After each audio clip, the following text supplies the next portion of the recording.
Hello and welcome back to the IPA's Looking Forward, a weekly podcast of debate and discussion about politics and ideas. We're coming to you on Wednesday morning, Australian time, and we've just had the news through that Kamala Harris will be Biden's VP pick in a triumph for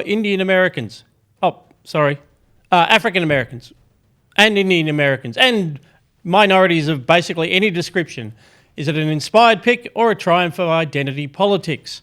We'll also be talking on this show, asking the big question, does Dan Tehan, the Federal Education Minister, listen to Looking Forward? We don't know, but what we do know is that he has responded to our request that he revisit the French reforms, and he's now appointed Sally Walker to have a look at what's happening with the French reforms and defending free speech on universities' campuses around Australia. We'll also be having another look at cancel culture in the case of J.K. Rowling, who's offended seemingly her former fans because of her stance on transgender rights and where that's taking society. We'll also, as always, have our books and culture pick. Today we have The Umbrella Academy, the Netflix show. We have a crazy but brilliant movie called The Lighthouse with Willem Dafoe and Robert Pattinson, and an older Australian film called Lake Mungo, which starts with a dead body, so it meets all the requirements of a good movie. Please do remember that Looking Forward is a podcast brought to you by the Institute of Public Affairs. If you're not already one of our 6,000 members, please do go to our website at ipa.org.au and see how you can get around our materials and get on the drip of all the wonderful research, commentary and other information that you'll find there. It is time now to introduce, first of all, my co-host from RMIT University, Dr. Chris Berg. G'day, Scott. Great to have you, Chris. And welcoming back, this time on Zoom, unfortunately not in the studio, but our National Manager of Generation Liberty, Renee Gorman. Hi, Scott. Thank you for having me on. Great to have you, and what a fabulous set you've created there, Renee. Much better than most of the Zoom platforms I've seen in this lockdown carnage. Yes, well, this was built for the Generation Liberty show right now called Viral Banter, and also just as a little sanity exercise for myself to create a space within my small apartment that felt very Gen Lib and felt like an office. So it's your safe space, and nicely done with the plug there, the cross-promotion. You'll have a great future in commercial television one day, Renee, just getting that in there. But no, don't miss Viral Banter. If you go to ipa.org.au, you'll see a heading there for podcasts, and just drop down there. Once you've listened to Looking Forward, you can also listen to Viral Banter. And we'll be talking to Renee a little bit later in the show, not just about cancel culture, but about her work with Generation Liberty and our campus coordinators right around Australia. But first up, as I say, the news breaking out of America is that Joe Biden, having decided that it had to be a woman and she had to be African American, has now chosen from actually what was a reasonably extensive field, Chris. That's right. So Kamala Harris will be the vice presidential candidate at the election. Harris, as listeners probably know, was one of the early frontrunners for the Democratic presidential nomination herself. She is currently a senator for California. She was previously the Attorney General of California, and she was a district attorney in San Francisco. Biden had committed in March to choosing a woman, and had suggested that it would be a woman of color. Kamala Harris, as you've pointed out, has both African-American and Indian heritage. I think this is interesting. There's a couple of things to talk about here, and I'd be interested in what Renee's take is. First of all, there is the assumption that there has to be a specific identity for the vice presidential candidate. I don't think that's that surprising. If we don't imagine that all vice presidential candidates and presidential candidates are chosen with the same level of care that, say, employment is chosen these days around diversity. And I don't think that's surprising. And to my mind, that makes sense. I am more concerned about what the vice presidential candidate or presidential candidate actually cares about in terms of policy. And I'm also interested in the politics of that as well. So, Renee, why don't I throw to you immediately. What's your first reaction when you see that the vice presidential candidate will be Kamala Harris? Well, the nomination of the vice president candidate has always kind of been a virtue signaling activity. In the past, it was kind of virtuing to the party itself, generally making amends, trying to virtue, to the party that you were going forth with someone that, maybe from the other side, to bring them together. Now it seems more to virtue to the public about your great identity politics, what you think will appear good to them. I do think it's interesting that she is still being called part, Indian and part African American. I don't know where this, the definitions in America are so hard to come across, but her father was Jamaican. I don't know whether that falls under the African American banner, but, they're going to take what they can get. But I also find it really ironic right now that they have chosen someone who during the presidential campaign, or when she was trying to become president, said that she would be a prosecutor president and that she was proud of her record as a prosecutor, someone who boasted that they were hard on crime. When we're at the point right now when multiple members of the Democratic Party are saying that we should defund the police. So there seems to be a big inconsistency there. However, I think that her identity politics points may smooth over those inconsistencies in policy. But identity politics is basically politics, especially when we're talking about a vice presidential candidate, right? So a vice presidential candidate formally has almost no constitutional powers. There's certainly no inherent policy responsibility that a vice president has, and vice presidential candidates historically have been chosen. Well, if we've got a northern presidential candidate, then we need a southern or a west coast vice presidential candidate. That is identity politics, right? That is the same thing. It reminds me of something that I've always found remarkable in Australian politics, when we're told, particularly under the Abbott government, we were told that when people observed that there are very few women in Tony Abbott's cabinet, the response from the coalition government was at that time, well, we choose our candidates on merit. Now, absolutely, they do not choose their candidates on merit. They choose them to be representatives of this state and this faction and representatives of this group. It's not at all surprising that, particularly in the current environment we're in, that you would choose a representative of another subgroup of a national society. Aren't I right there? I think going back to, the Liberal Party saying that they picked their candidates on merit, I think you have an argument there, but I don't think any of the male candidates are picked on merit. However, there is an argument that those candidates were picked through exactly the same process that the male candidates were. So there weren't, quotas or any kind of boosting to the female candidates, which I and many other females and especially some of my young female campus coordinators are vehemently against. We don't want your pity points. We don't want you putting us up on a pedestal and saying you get this because you are female. However, I do find it, a little bit disturbing that the main thing they want to talk about Kamala Harris is not her, not her policies, not her great record or as an attorney general, but however, just it seems about her background, just about, what her race is and what her gender is. And it doesn't seem like a pick that was made from a genuine point of she's the best person from the job. Yeah, well, one of the things, though, we've been talking about on this program, the Lincoln Project, which is the renegade Republicans who've been, like Rick Wilson, who've been talking about what the Democrats should do to defeat Trump. And they've come out already and endorsed her as a brilliant pick, even though back in March they were tweeting that she was a bit of a dud, so go figure. But the point is, the Trump campaign's already come out and tried to paint her as radical left.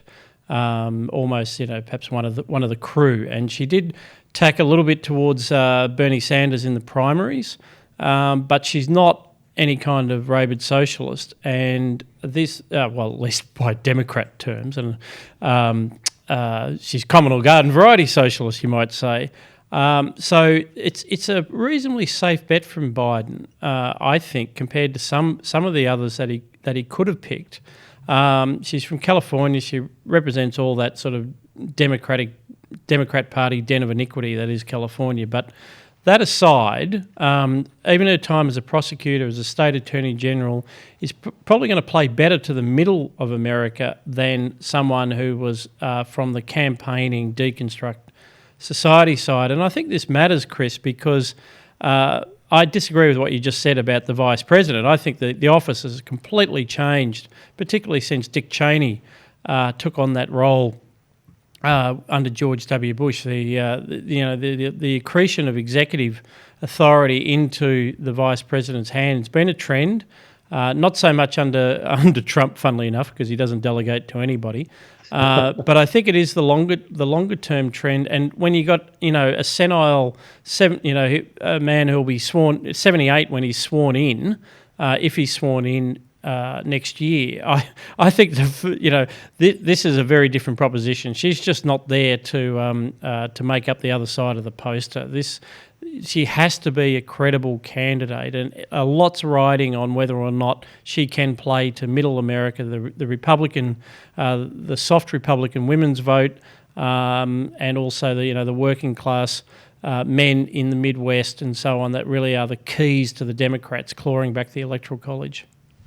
That's an interesting point, because if you think about the incredible accumulation of power in the U.S. executive, as opposed to the legislative or judicial side of government, it's not surprising that a lot more policy power gets sort of spilled out onto the vice presidential position. And Donald Trump, being a very singular figure that he is, hasn't delegated much to Pence, but almost any other president would delegate to their vice president. Because they've got so much power. I think your analysis of the politics is probably right.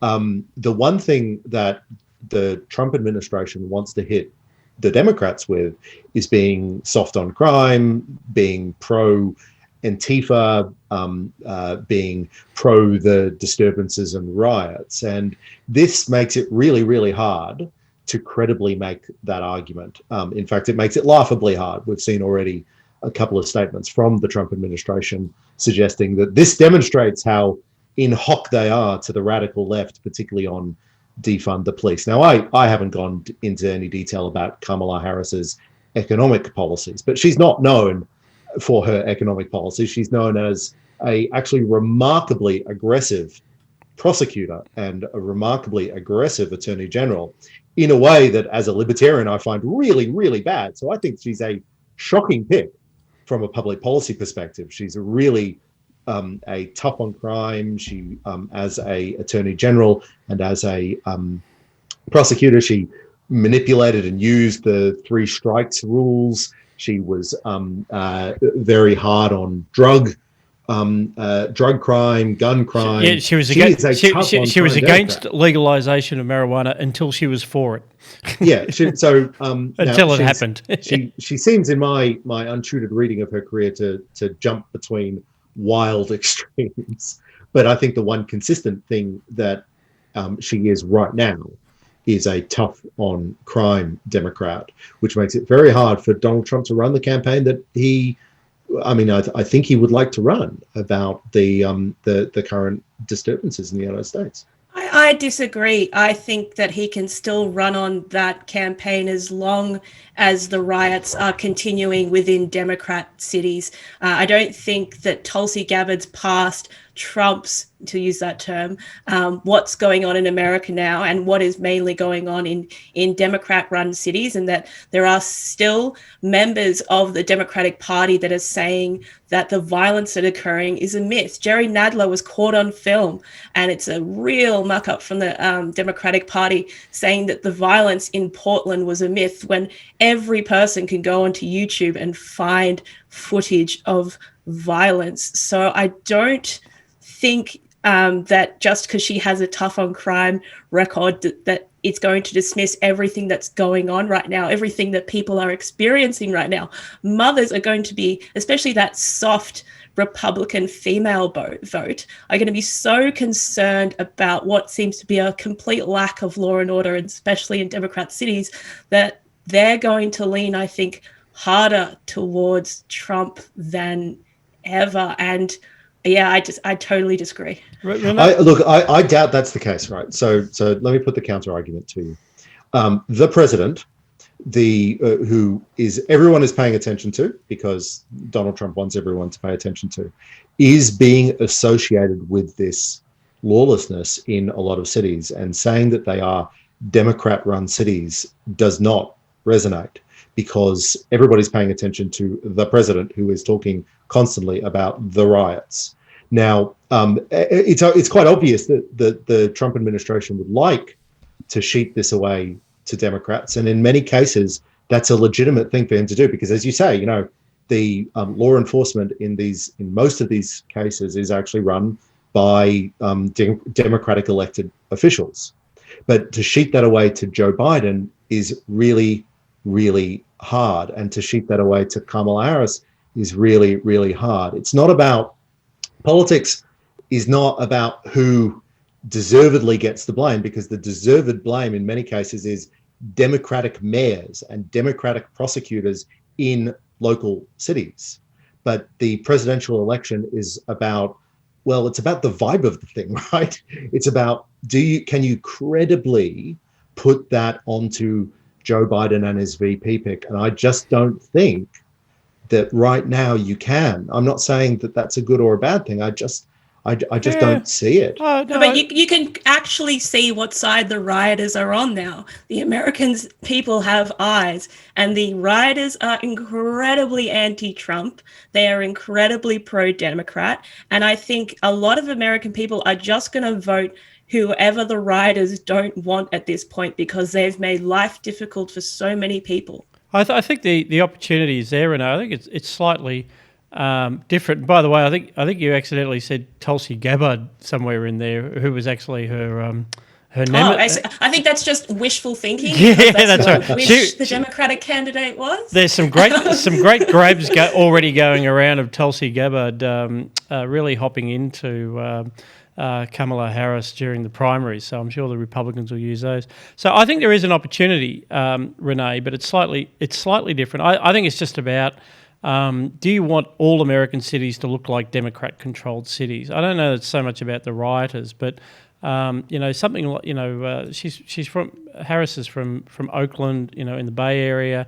San Francisco is that, the Bay Area is that classic sort of Democrat city where it's they've had control for decades and decades and decades, and somehow you get this social dysfunction, lots of homeless people, seemingly nothing works, and not quite Detroit level of bankruptcy, but we're seeing it again in Chicago. We've certainly seen issues in Portland. And so that'll be the pitch, I think. It's not so much that she's on the side of the rioters and the looters, but it's like, why is this all happening in cities, and why are police forces out of control in cities that are run by Democrats?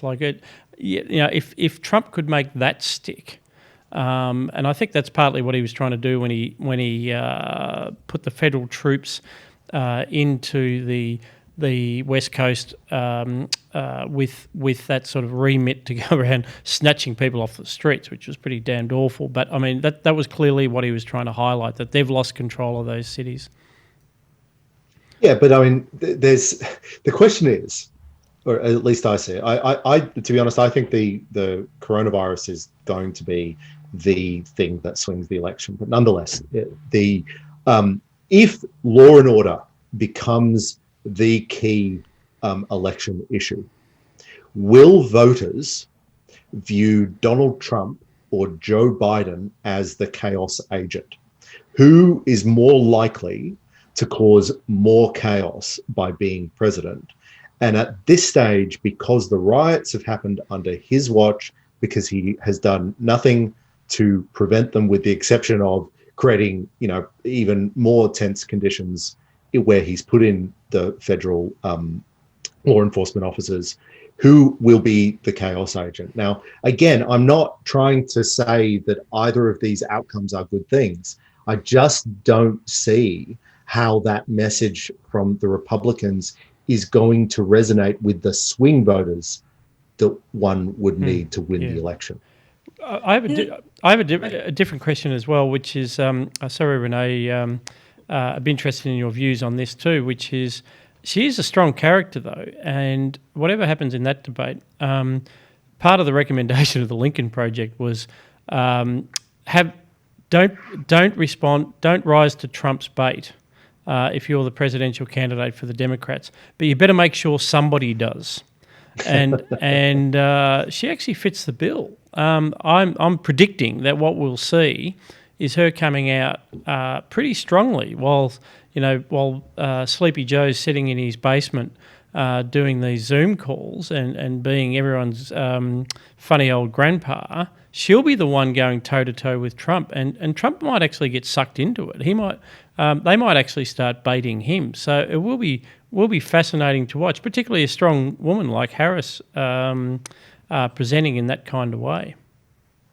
Yeah, well, we did see Kamala Harris actually tear Biden to pieces a few times, but that's pretty easy. Tearing apart Biden compared to tearing apart Trump, I think, are two different things. I think the analogy of, debating with Trump is like wrestling with the pig. Everyone gets covered in mud and the pig enjoys it is so apt when it comes to arguing with Trump. Nothing seems to stick to him. But going back to Chris's point, I think that people see these riots and people see this this problem in America as not something that came out of the blue, but as a continuous tantrum that began in 2016, when Trump won, with that, that famous meme of that woman screaming, when he won. But this continuous, and I think Trump has been smart, and he has used a lot of this footage of, hysterical far left protests. And if he can connect that to what's going on now, so this is just the other side being sore losers, and this is them being sore losers again, and if he can connect it back to Scott's point, then I think he does have a very strong chance. That might be right. I'm very skeptical because to go back to the original point, is Biden politically better off having chosen Kamala Harris as opposed to anyone else? And I think that he is, because it keeps blunting that attack when it's very hard to say that this just proves how soft Biden will be on crime when you choose a person who is notorious and really despicable in some ways on prosecuting or on prosecuting police misconduct, on tough on crime policies that have led to extraordinarily illiberal outcomes. I think she is a shocking person from a public policy perspective, but if the Democrats were trying to blunt that attack on them, she's probably a pretty good choice. Well, I guess he's also a massive hypocrite. Have you seen she incarcerated 1,500 people for marijuana infringements, and then when asked in a media interview if she had taken marijuana herself, she gave this kind of cheeky giggle. It's just something she inherited from Obama, and it's one of the biggest examples of hypocrisy that always annoys me. It's one rule for me and another rule for thee, and I think I doubt that the Republican campaign will be able to tap into that, but that could be something they could tap into to get the young vote, because this kind of hypocrisy that I'm allowed to do these drugs, and Obama did the same thing. He laughed on talk shows about the drugs that he did whilst he was still backing incarcerations of others.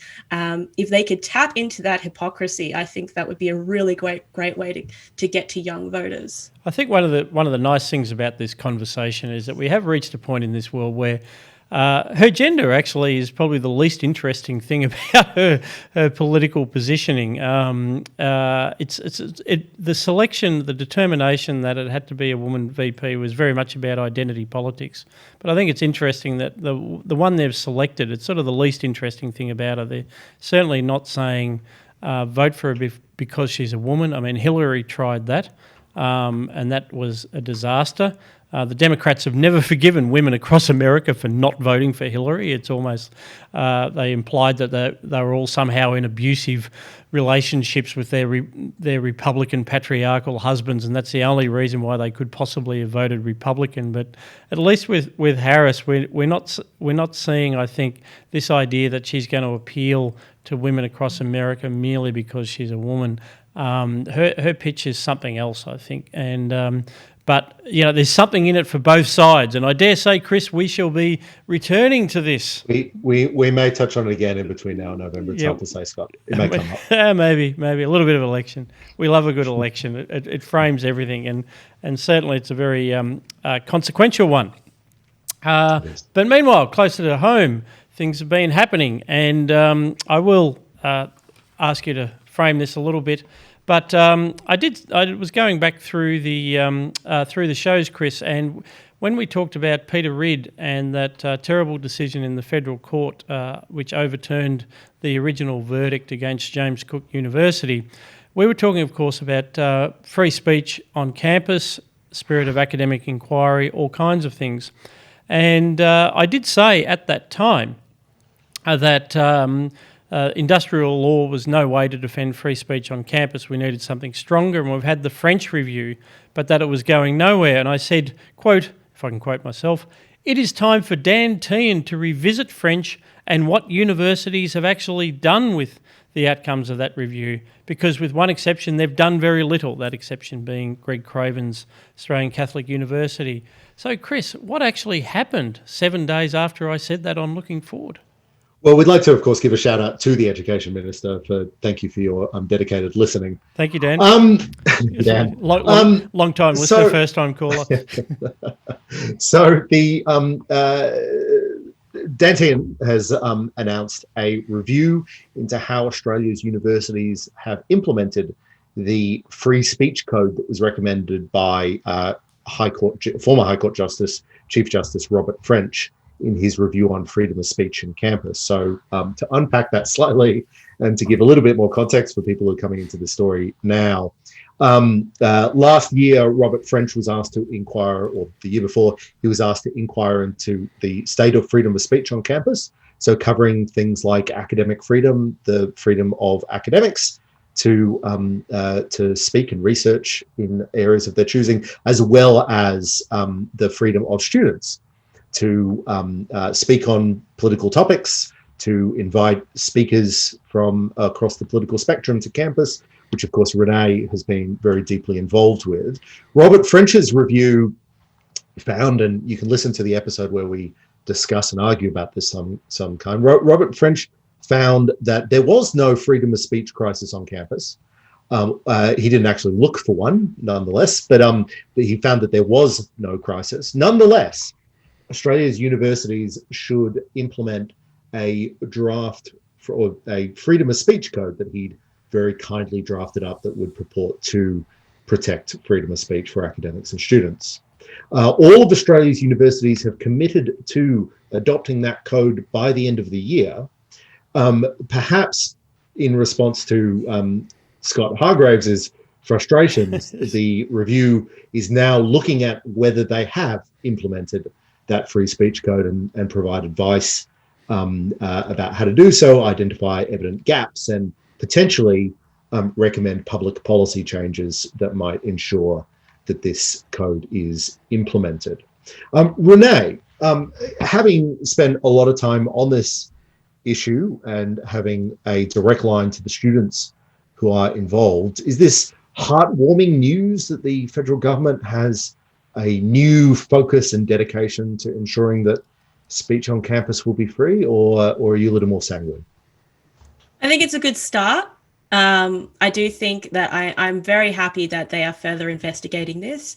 As you pointed out, the French Model Code said that there was no freedom of speech crisis. It's funny that they never actually consulted students on that, which the IPA did with their survey into their thoughts on freedom of speech, which found some worrying results. My main issue is that apart from looking at the administrations themselves. So this investigation is going to go to policies, administrations at the top level of universities. However, if you don't go down to the student level, and especially to the union level, you're not going to get to some of the real causes of censorship on campus. So, for example, the deplatforming of speakers or the disallowing of groups generally doesn't actually happen from university administrations themselves, except in rare cases. It generally comes from student unions who are funded by a compulsory fee taken from all students. And I think the government really needs to either investigate these unions and make sure that they are upholding the principles of free speech and the French Model Code as well, or they have to get rid of SAF. They can't do both. Yeah, this was... talk us through that. Actually, sorry, Scott. Talk us through the issue of SAF, because I don't think we've discussed it in any depth on the podcast before, and it'd be interesting for our listeners to hear about exactly how that works. If you could, sorry, I'm just going to interject. Then Renee, because it'll give you an additional element to this. I completely agree about the student unions. The thing about French was he did make the point that whatever measures they took had to override all of the other policies and procedures. You couldn't just have a free speech policy which just sat alongside all of these other policies and procedures. But that's exactly what these universities have been doing. So that's what, and I think that goes for student unions as well, Renee, that it's all that, because what they're doing is they're saying, oh, well, yes, we do have policies on free speech, but this is to do with the student union. It's nothing to do with the university administration's policies. Therefore, we can wash our hands of it. Sorry, Renee, go ahead. Yeah, it's a constant passing of the buck that we see, which affects students day to day. And I've always been really skeptical of, all the universities took on this code happily. I would not say that they took this on happily. I'd say that they dragged their feet in accepting this code. And also the whole time they were saying that there was no free speech problem. And I'm very skeptical of anyone who can fix a problem when they say it doesn't exist. So, but when it comes down to SAF is a compulsory fee that was introduced by the Gillard government after, the Howard government removed compulsory unionism. SAF is basically compulsory unionism in a disguise. It is a over $300 fee that's taken from all students, and is a good portion of that is given to the student unions, who have large control over student events, student groups, market days, O-week activities, the kind of day-to-day out of classroom activities of students, which is actually where most students kind of express their political beliefs. It's where they find new groups and new ideas. And right now, the unions are have mass control over that, and we've seen examples of groups being disallowed. So, for example, Chris Decker was not allowed at Market Day at QUT because Generation Liberty did not align with the values of the union. Chris Decker being the campus coordinator at that campus for Generation Liberty, yes? Yes. So our campus coordinator, Chris Decker. And then we also had a similar case where Luca Rossi, our campus coordinator at Monash, his stall was not allowed at Monash Open Day because of that Generation Liberty's views did not align with the union's values, and because of our views on climate change, even though Generation Liberty does not have a particular stance on this. So these unions have a large amount of power, and a large amount of power to silence students, silence student groups, and to deplatform speakers. So they really, really do need to be investigated just as much as administrations if that SAF fee is going to stay in place. Yeah. What is the appetite in the coalition? So I'm of a generation that people were talking about voluntary student unionism under the Howard government, and so that was implemented by the Howard government, then de-implemented by the Gillard government. What is the appetite within the coalition government for tackling voluntary student unionism again, or is that just being pushed in the too hard basket? I think it has been pushed in the too hard basket. There are a lot of members of the coalition who are still passionate about it. For example, Senator James Patterson, I know that Senator Amanda Stoker and Senator Claire Chandler are all particularly vicious about this topic. And note that all these senators are also very young, so would have faced some of this this censorship from unions themselves. They're tapped into what's actually happening on campus right now.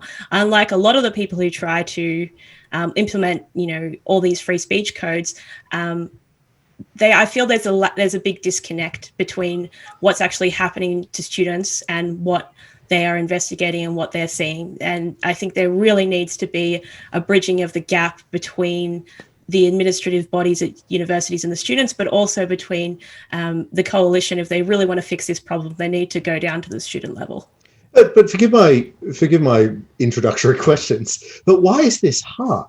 So, I mean, the coalition government has done some extraordinary things over the years, sometimes successfully, sometimes unsuccessfully, in higher education. Why is a student charge that is widely viewed, or I assume it's widely viewed in the coalition as being negative, has this implication for freedom of speech, which they care about? Why is that tough? Maybe because they've given up on young voters.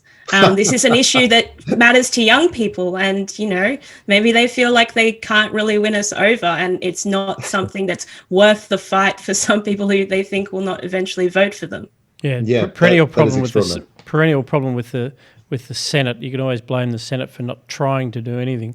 Certainly, Chris, the one thing I will admit, I know that you're reluctant to put everything in the free speech on campus bucket, and sometimes the cases are interesting. In this Australian story announcing that Sally Walker would investigate on behalf of Dan Tehan, they've raised the latest issue, which was the UNSW adjunct law lecturer who had the temerity to criticise the Communist Party government in China for human rights violation in Hong Kong. And then the flurry of activity from the from the university afterwards, in which they made sure that the tweet was taken down. They sent out an apology to the Chinese students on campus. I'm not sure there's any left, but they ran 100 miles from it. But it was the act of actually trying to expunge that tweet from the record, which was a truly remarkable. Well, it was, I think. It certainly goes to the issues of free speech being under pressure on campuses, in this case because of relationships with China. And to their credit, the UNSW has now walked it back and said that they're sorry that they did that, and they're sorry that they've tried to stifle free speech in that instance. So it certainly raised the sensitivity level for universities, this debate. Unfortunately, the last time I looked at that was not a entirely unambiguous rollback as well. They may have said different things to the Mandarin, in Mandarin to the Chinese students than they did publicly. But you're right, I am skeptical about putting too much in the free speech basket in universities, but this is absolutely one of the ones that we should be concerned about. The universities have an absolute responsibility to, if nothing else, teach and research the truth, or at least try to work towards identifying the truth and teaching that truth to the students. Yes, and a law political reasons, a law lecturer talking about human rights would seem to fall into that. Into that this basket. Is not an ambiguous situation that's happening in Hong Kong or in China. More generally, it's not a matter of, he said, she said. It is unambiguously a human rights, anti-democratic. It is an extraordinary situation that we cannot be more condemnatous of, and condemnatory. I really worry about that. Yep. I actually, you don't really, I've seen the underbelly of this story as well, because I have a student at UNSW who has allowed me access into some of the UNSW private Facebook groups where students discuss some of these issues. And these student pages are actually full of a lot of Chinese students who are calling for the firing of this teacher. Also, I saw the letter which kind of allegedly led to this decision by UNSW, where which was sent to the entire law faculty from this one student, about how offensive this was. But I think what that student said in that email was borderline more offensive about what they said about the people of Hong Kong. I really hope that UNSW is looking into that student feeling that they could send that email out and say those things, and whether they bow to that particular email, I think is particularly concerning. But we've seen this is just a particularly public case. I've seen examples in the past, and it seems to be something that lecturers and tutors are pointing more and more to, because a particular international group is becoming such a large majority, and now they are actually working together to lobby the university to pretty much cater to them, despite it not helping, the university overall. That catering to them is the most important thing, because they provide the most money, and that's becoming an issue across all universities, especially the top tier universities. Yeah. Can I raise a point there? So there's been a couple of claims made in higher education circles that this is the French review, which is what we're going to call it. That the French review is a politically quite clever thing for the education minister to use in the current environment, because as we discussed a few weeks ago, they are also currently in the middle of a grand renegotiation of the fees that are paid, and the balance paid by students into HECS, and the balance paid by the government of courses basically across the board. And there are some people who've made the argument that this is a nice distraction. So anytime Dan Tehan goes into a meeting with the Vice Chancellor might have some concerns about the financial situation, and he can respond with, well, I've got some concerns about your freedom of speech campus things. Now, that may be excessively cynical, but it's an interesting argument. But what we're talking about now, and how this conversation has evolved, is that there is a really deep integration between the financial status of the university sector and some of these freedom of speech debates.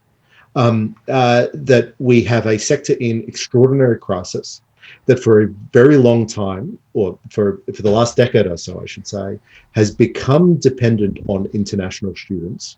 Andrew Norton, former higher education expert at the Grattan Institute, now at ANU, has made a really clear point that universities, as governments reduced some of their research funding to universities responded by trying to up the international student load, which could therefore give them a surplus that they could redeploy towards research.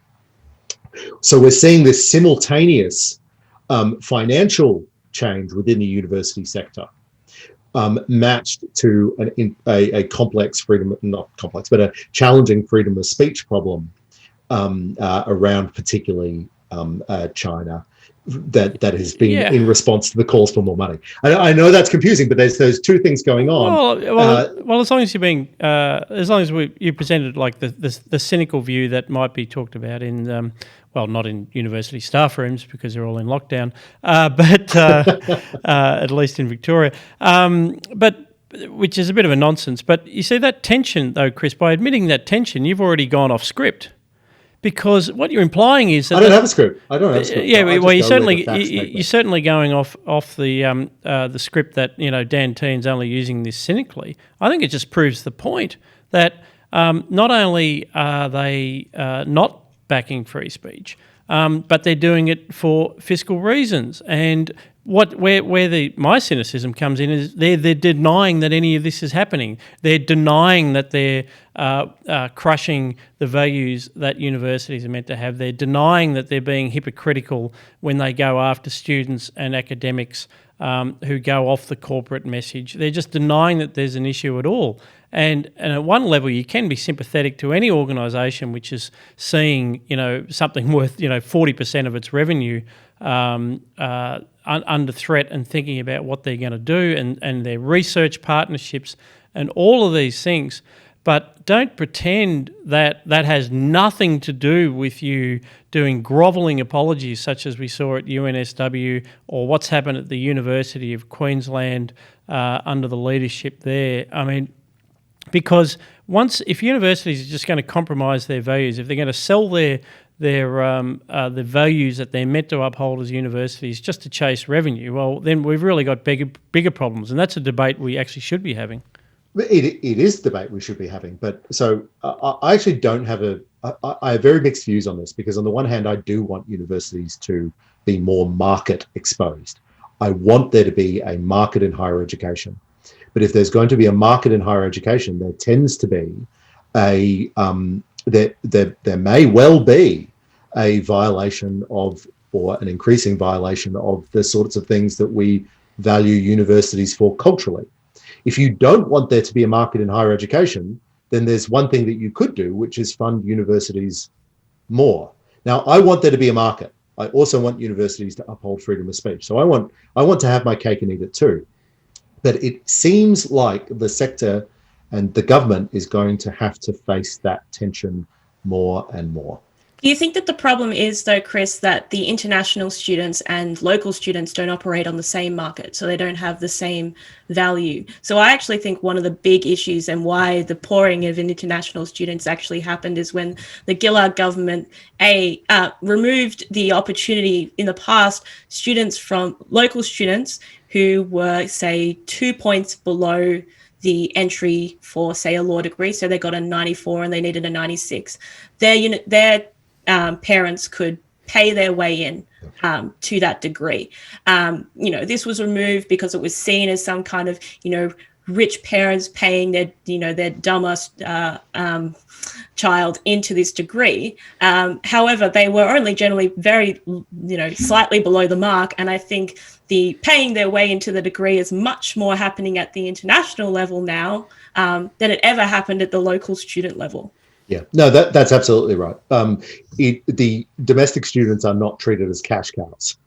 And if domestic students could be treated as cash cows, then it's quite possible that universities wouldn't be as reliant on those international students as they are. Or at least those international students and the domestic students would be on exactly the same footing. Now, the coalition government tried to deregulate student fees, but failed to do so because of the Senate and because they just were unable to do so, because that's the nature of this government.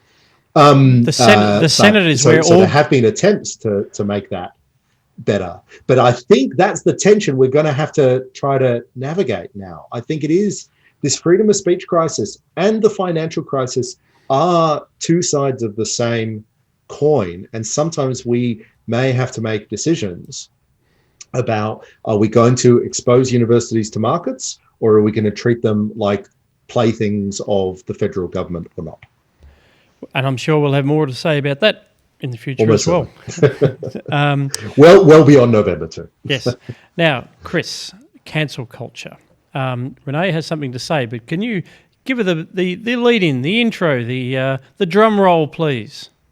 Oh gosh, because I was just going to throw to Renee. So the drum roll involves that Renee wrote a fantastic essay on cancel culture and Harry Potter, of course, connected to many of the interesting discussions about identity politics and so forth. But why don't I throw to you, Renee? I think we've got a lot to talk about this, but why don't I throw it to you just to describe your argument in that essay and how you think it relates to some of the themes that we've been talking about on this podcast. And perhaps just remind us of the experience of J.K. Rowling, the author of the Harry Potter series, over the past few months and why you found it interesting.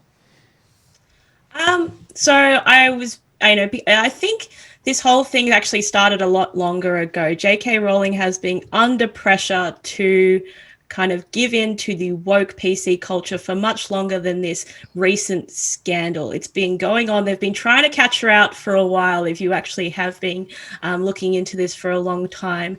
However, it has been her statements on trans issues, and particularly women's rights in regards to being able to make statements about that, and how it encroaches on women's rights in particular, that has got her in the most hot water. However, the essay I wrote was actually more about that I thought that this whole rejection of Harry Potter and the novels that J.K. Rowling wrote, there's a deeper underlying issue here, and that is that the Harry Potter books are actually they're pretty much moral lessons that the cancel culture brigade cannot accept anymore.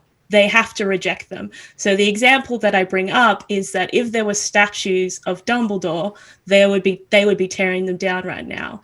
And that may seem strange to someone who's not familiar with the books, because Dumbledore being Dumbledore is the headmaster of Hogwarts, and he comes across. But to clarify, Harry Potter is a young wizard, I understand. Yes, and he comes across to a lot of people as very symptomatic of kind of Tolkien's Gandalf, so this kind of wise figure. However, it's revealed later in the books that when he was young, he was friends with Gellert Grindelwald, who's kind of the predecessor to Voldemort, so the most evil wizard ever. So Harry has to go through this issue of that his hero actually had this kind of dark past, and a very dark past, because his friendship with Grindelwald actually resulted in the death of Dumbledore's young sister. So this very dark lesson. And the essay is kind of about these kind of Jungian concepts within Harry Potter, which are about accepting some of the mistakes that you make and some of the mistakes that others make, and incorporating your shadow and incorporating some of the darkest parts of yourself in order to be able to move forward, and actually in order to be an upstanding citizen.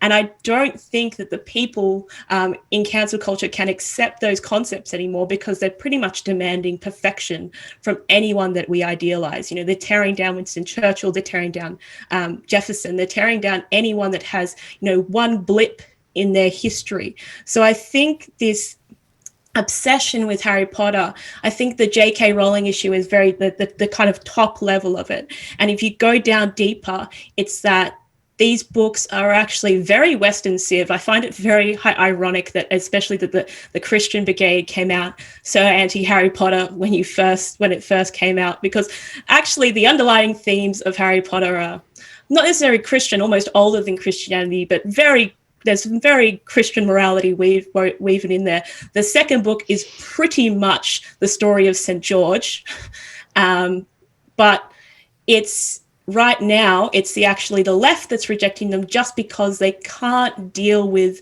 the lessons of what Harry Potter was trying to teach us. Yeah, Renee, congratulations. This is why we call this podcast informally the old IPA podcast, though, isn't it? Right. That's right. No, well, this is where it all intersects, and congratulations, Renee, on the essay. I thought it was great, and I know that it fits with what you've been talking about over a period of time. Where we've been talking about Jordan Peterson, and although you didn't quote him quite so explicitly here, it is this idea that, as Jordan Peterson has said, is we can revisit the deep structures of myth that are the foundation of our morality, that recur over thousands of years, whether it be in holy books or sagas, across many different cultures. And you see those myths coming back through Harry Potter, because they bring out something that's deep and true about what it means to be human, whether you're religious or not. And Jordan Peterson always ducks that issue, but whether it's religious or not, it's something deep about what humans are.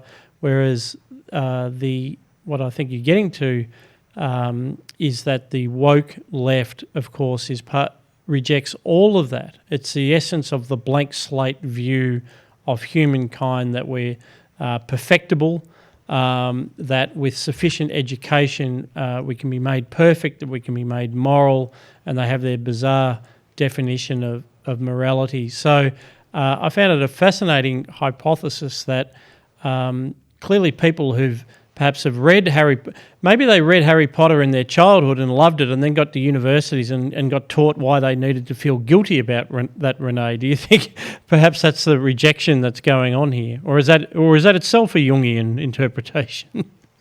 I know. I think for what's been going on for a very long time is so I actually got a bit of backlash on this essay, not actually from the left, but actually from conservatives who had put Harry Potter in the woke left basket, or in the, there seems to be a kind of theme within like older conservatives. Young people are bad and all the things they like are bad, and there can't be any deep meaning underneath them. But the kind of left that grew up with Harry Potter had been constantly trying to shove Harry Potter within their woke context, consistently trying to say, actually, no, it does align with our views. Look, she said that Dumbledore's gay, or look, we can cast Hermione as a different race. We can do all these things whilst ignoring the deep underlying themes, which are about, the kind of Jordan Peterson thing of, put your room in order before you go and criticize the world, kind of willingly take on your burden. It's deep concepts of kind of self-improvement that are actually within Harry Potter, and actually a lot of concepts of anti-government. One of the greatest threats to Harry, apart from Voldemort, is actually the Ministry of Magic, a government force. So if they actually look into the books themselves, they're actually inconsistent with their worldview. So I think they took this opportunity to attack J.K. Rowling and pull it down, and everyone afterwards was like, oh, we always knew the Harry Potter books were bigoted. They took this on happily because it meant that it didn't have to have that inconsistency anymore, which was, I think, deep down psychologically bothering them. And of course, one of the themes of I haven't read the books, I've definitely seen the movies though, is the how dangerous it is when the government takes over a private educational institution and replaces it. I have to pick up a thing with Scott, and I don't know whether you meant to say this or not, but I don't think this is about perfectibility. I don't think that cancel culture is about a claim that there are a whole bunch of people who are wrong right now and could be made to be right. Because I was just looking, I saw on Twitter, and I'm just looking up the headline now. There's this headline that says Ellen DeGeneres, of course, the comedian and TV host Ellen DeGeneres, has been accused of fat shaming a boy in the 1970s. And this becomes, and this is like a big hit about Ellen DeGeneres. Because there's a bit of a pile-on going on at the moment. There is a bit of a pile-on going at the moment, but this is a story from the 1970s. This is a 50-year-old story. Also note that the pile-on started, though I'm not saying that Ellen DeGeneres is a good person, but the pile-on started after she was shown in that sports match sat with George Bush. Yeah. So and what I think about what's going on is not about trying to make people better, because what Ellen DeGeneres in the 1970s.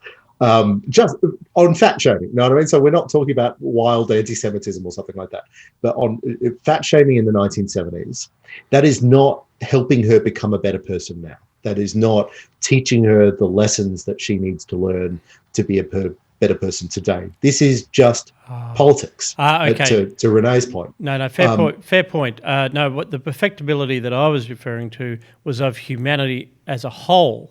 Yeah. But the woke brigades will march towards the perfectibility of the human race on the skulls of their enemies. On the skull, and it's the skulls that really matter. Yeah. They're not actually planning to reform kind of anybody. Between Nietzsche and Jung, because this essay was based on the teachings of Jung. As Nietzsche said, God is dead, and now we have to set up our own moral code as if we could create one from nothing, whilst Jung said, no, these kind of morals and ideas and stories are deeply ingrained with us, and we can't just create them out of thin air. But as we're now a couple of years into the Great Awakening, or the woke revolution, I think it's very clear on the stories that aren't on the front page of the papers, that don't relate to the first billionaire novelist. The stories about small organizations where where a director of a small organization has been pushed out because the statement they made in defense of Black Lives Matters was not definitive enough.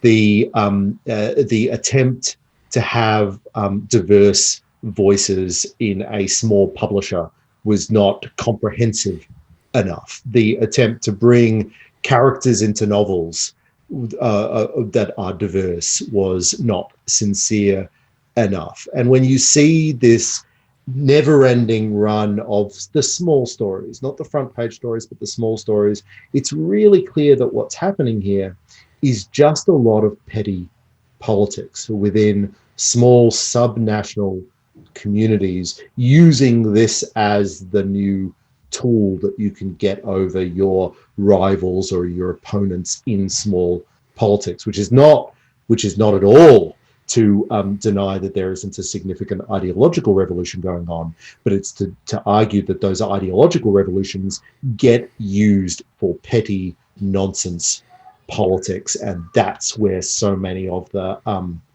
victims of cancel culture come from. I think there's a psychological issue underpinning it as well, which I kind of discussed in the essay, which is these people need to realize that their attacking of people like J.K. Rowling, or even past historical figures, or even, smaller figures within their community, has much less to do with the faults of those people themselves and much more to do about the faults within their own hearts. Is that society has become to this point where there's a lot of, you're amazing, self-love, all this, you're great the way you are, rather than this kind of self-reflection. So that criticism that generally people like Dostoevsky or Jung would say have to go inwards to, look at the darkest parts of yourself, is being pushed outwards to everyone else. Everyone else is the problem, not me. You are the problem. You're the racist. You're the bigoted one. When I think deep down, a lot of these people are very damaged inside and actually have some of those kind of bigoted thoughts themselves. So they're projecting them onto others. Couldn't agree more. If you'd like to read Renee's essay in Aereo magazine, you can go directly there, or you can connect via the show notes on your podcast or YouTube platform. If you go to ipa.org.au, you can see what else we've written about Jordan Peterson, other writings of Renee, and indeed me, Scott Hargroves, and Chris Berg. And you can see about how to join or donate while you're there, because remember, it's the IPA bringing you this podcast. We've been talking about books and myths. Chris, you've been watching The Umbrella Academy, one of the latest Netflix series. Season 2. I have. So The Umbrella Academy is actually, it's great fun. And I know you've been watching it as well, Scott, so I'm not going to spoil the last episode for you. But it is a great fun show. What it is a group of young people are brought together. A group of young people from around the world are brought together to the Umbrella Academy because they have a bunch of special powers, very diverse and inconsistent or coherent bunch of special powers. They're brought together by a person who plays their a sort of father figure for them to do missions and stuff like that. Now, fast forward into the future after they've been raised in this way, and it's about how their diverse lives, they're all brought back to save the world from an apocalypse. Pretty basic stuff. Season 2, they have to save the world from a different apocalypse. It's in its second season now. I'm not a big superhero show person or superhero movie person, or even comic book movie person. But what I do like about this show is that it acts like a comic book. It has the visual style of a comic book. It has the random arbitrariness of a comic book. It has the wild creativity of a comic book that you don't get from the sort of Marvel style superhero series that we've been treated to over the last decade and a half. It feels like a different piece of entertainment, and it's all the better for it. It's not a perfect show, but it is just a lot of fun. The second season is actually probably better than the first, so if you tried the first and weren't that into it, you should stick around, because it's set around it's set in Dallas in 1963 around John F. Kennedy's assassination, and there's just really interesting and fun for that reason. Scott, you've been watching it as well. Yeah. Will you praise it in the wholehearted way? I mean, there are parts of it that I really like, and the production values are amazing. And there's something, I won't be able to land this, but there's something that's preying on me, actually, because I did grow up with comic books, and I DC more than Marvel. And there's sort of a slew of shows out there, or from the new era of graphic novels, and I'm thinking of The Umbrella Academy, The Boys, which is on Amazon Prime. I watched season 1 of that. And then The Watchmen, which I think just did pretty well in the Emmys. It's a TV show relatively recently after having been a movie. Yeah, having been a movie, which sort of bombed, but was interesting as well.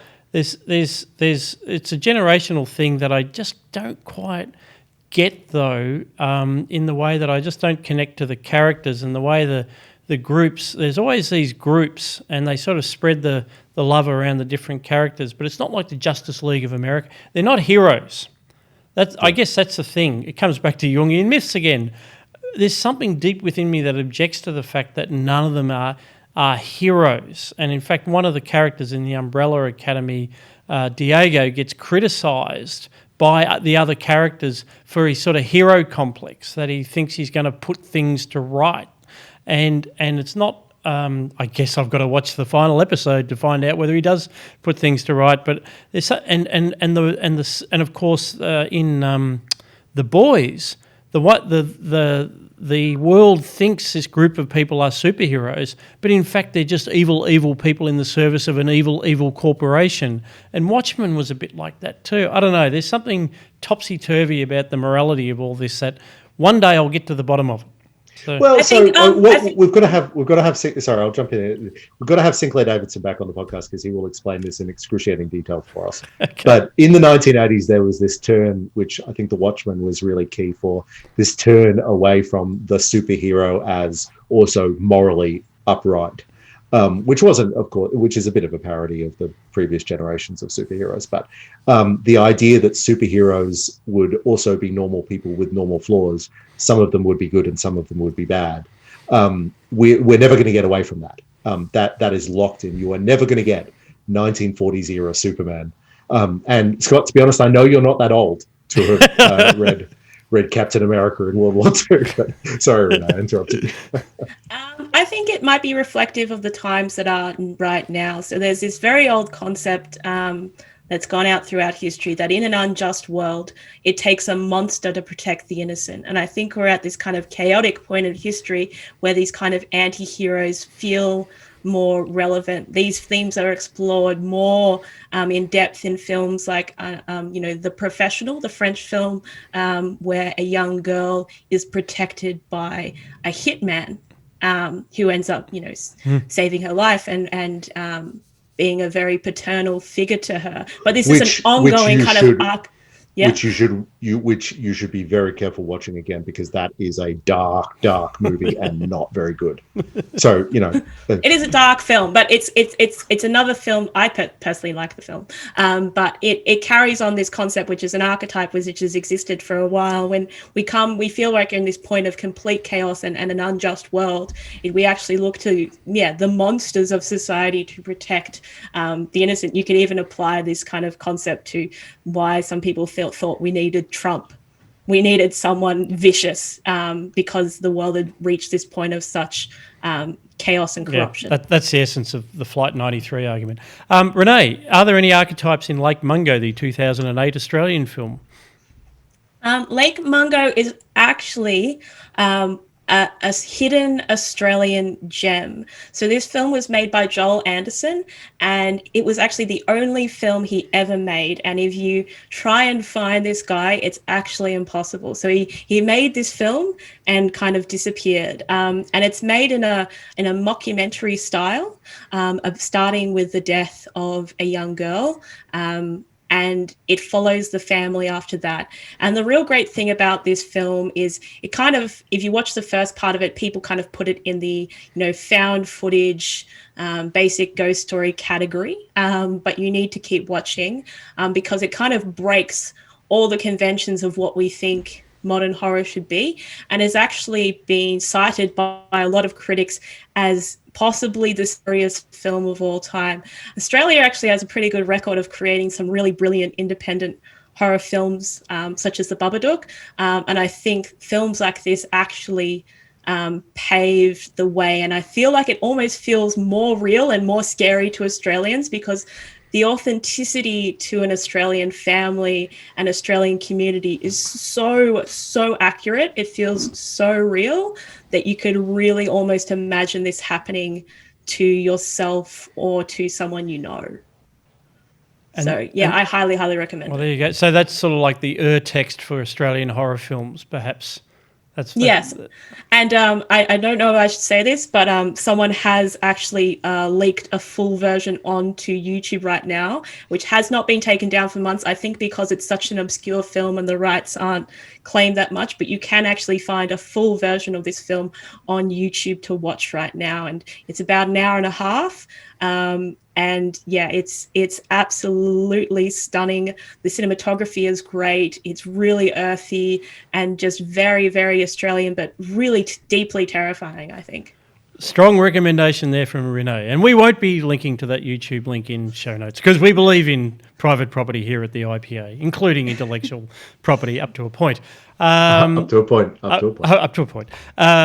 Speaking of horror, a terrific gothic horror, amazing film, which some listeners will know, called The Lighthouse, which came out last year. It was released in cinemas, but I only just caught it on the my home big screen. The Lighthouse is a gothic horror film. It's shot in black and white. It was actually shot on 35mm. The texture is amazing to see something that was actually shot on film. You realise how different it does look.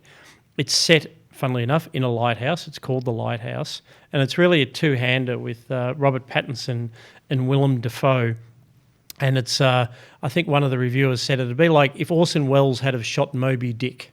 It's all close-ups. The language is this sort of Moby Dick style, hark ye lad, and sort of Willem Dafoe sounds a little bit like the guy in Treasure Island.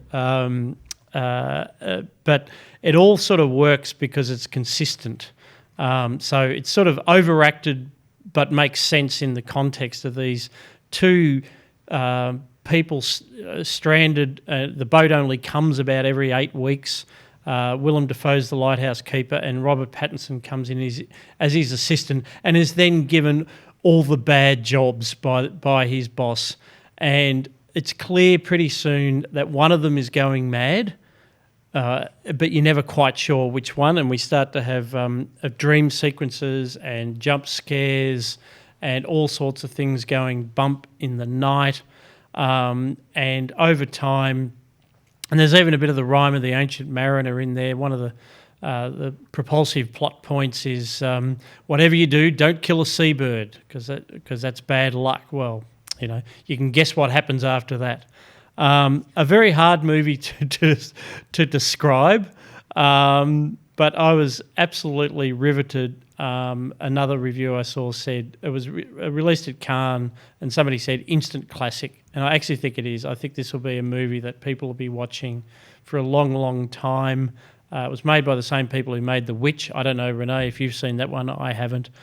Seen The Witch, yeah. Yeah, The Witch is brilliant. One of the best horror films of the past decade, and this has been on my watch list for a very long time because that film, The Witch, is so beautifully atmospheric, so dedicated to being set in that particular time period in this kind of new colony of people in New England, and sets up tension so brilliantly. But I'm really pleased in The Lighthouse that Robert Pattinson got a chance to stretch his acting muscles. He kind of unfortunately falls into that category before of, you're in Twilight, you're not a serious actor. But I always thought that he had the capability, and it's really good to see him showing off his breadth and his ability as an actor. Well, he's going to be Batman, right? So this is clearly a big part of that. Yeah, I actually didn't take much convincing there, Renee. I saw him in a movie where he played a journalist talking to James Dean, based on just a biopic, not a huge movie, but very nicely done. The guy can act. He's actually a very good musician too. If you look up his music, he's got kind of a bluesy tone to his voice, which is quite nice. Oh, well, there you go. So, There you are. I'm sure he'll spend the rest of his career being embarrassed about having been in the Twilight films. But what can you do? I'm sure he has a very nice house as a result, and now he can go off and make movies like The Lighthouse, which I'll quote the guy from Raymond from Everyone Loves Raymond, when his wife used to complain about him making jokes. Well, why don't you go cry in a big pile of money? So I think Robert Pattinson can go cry in a big pile of money about that. That's right, Ray Romano. Oh, what a genius! No, great. So some great films there. We promised to have some books next week, don't we, Chris? Just to prove that. Yeah. We've actually done pretty well on books. We have been. We've been on a roll. So, but lots of screen action for listeners there. Some great recommendations. You have been listening to Looking Forward, a product of the Institute of Public Affairs. I'd like to thank my co-host, Dr. Chris Berg. Thank you, Scott. It's Renee Gorman. It's been great to have you on Looking Forward once again. Thank you for having me on. It's been great. Yeah, we'll get you back soon. And don't forget, you can also catch Renee on Viral Banter and other great productions of the IPA from time to time. I've been Scott Hargraves, editor of the IPA Review. I'd also like to thank Josh in the studio for putting all this together and getting it out onto our wonderful social media platforms. And we'll be back with more Looking Forward next week.